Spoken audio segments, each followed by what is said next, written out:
E nessa semana faremos uma revisão dos últimos conteúdos que a gente viu, certo? Então, principalmente no caso em questão, potenciação e radiciação nos racionais.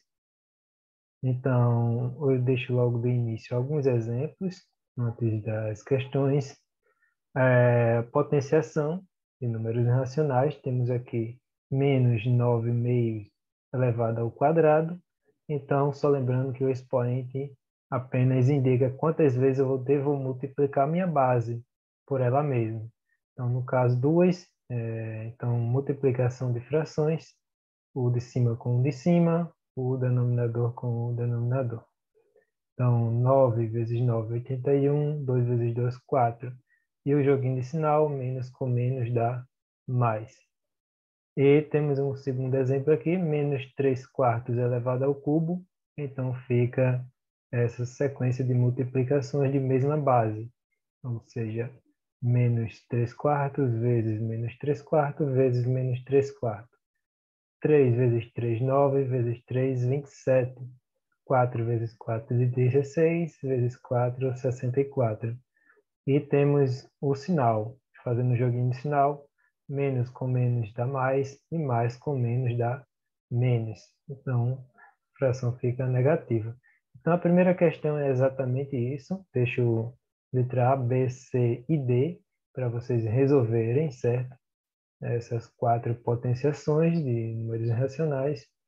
E no número 2, logo aqui abaixo, eu faço uma questão bem interessante aqui, apenas para vocês dizer qual o valor do expoente x na questão. Então, ela já está resolvida, ou seja, 2 quintos é igual a 4 sobre 25. Então, qual deve ser o expoente aqui para que essa potenciação tenha este resultado, né? Tenha como resultado este número aqui. Esse aqui deve ser um expoente 1, 2, 3, qual deve ser o número. Na terceira questão, para calcular a área A de um quadrado, basta elevar o número, certo, ao quadrado, a medida do lado ao quadrado. No caso desse quadrado aqui, eu quero descobrir qual a área dele. Observem que ele tem 7 centímetros de lado, então basta eu fazer 7 vezes 7, que resulta em 49 centímetros quadrados de área, né? Então, eu deixo duas questões aqui, letra A e B, para vocês fazerem, ou seja, fica 6,5 elevado ao quadrado e 10 elevado ao quadrado. Então, vocês devem resolver essas três questões que se referem às potenciações, 1, 2 e 3. E logo aqui abaixo, eu coloco algumas questões de radiciação, certo? Envolvendo raiz quadrada. Então, temos aqui raiz quadrada desta fração aqui, 49 sobre 144. Então, tiramos a raiz quadrada do numerador e do denominador. Raiz de 49 é 7, raiz de 144 é 12.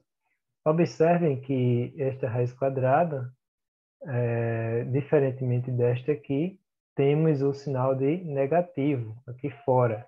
E sempre que o sinal de negativo estiver aqui fora, a gente já coloca ele diretamente no resultado.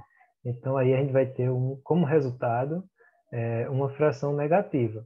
Agora, lembrando que não existe raiz quadrada de um número negativo.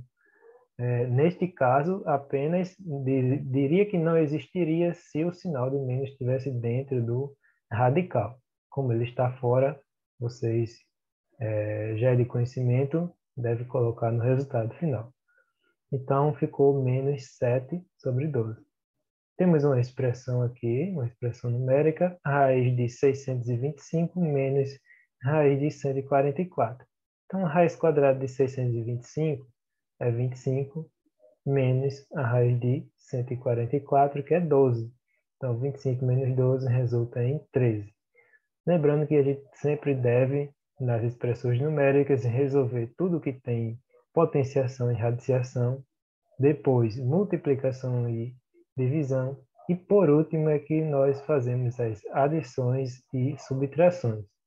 Caso tenha algum sinal de associação, que são os parênteses, colchetes e chaves, a gente dá prioridade a eles, certo? Só para relembrar um pouquinho dessas questões.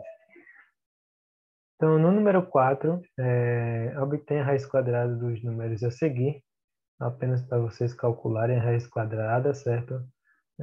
Dessas frações aqui. Então, raiz de 9 sobre 4, menos raiz de 9 sobre 4, menos raiz de 16 sobre 25. Temos mais 3 aqui embaixo. E o número 5, vocês devem calcular a expressão, certo? Conforme esse exemplo aqui em cima que a gente fez. Primeiramente calcula as raízes quadradas e depois faz a soma por subtração, de acordo com o que aparecer. Ok? Então, qualquer nova dúvida, estou à disposição.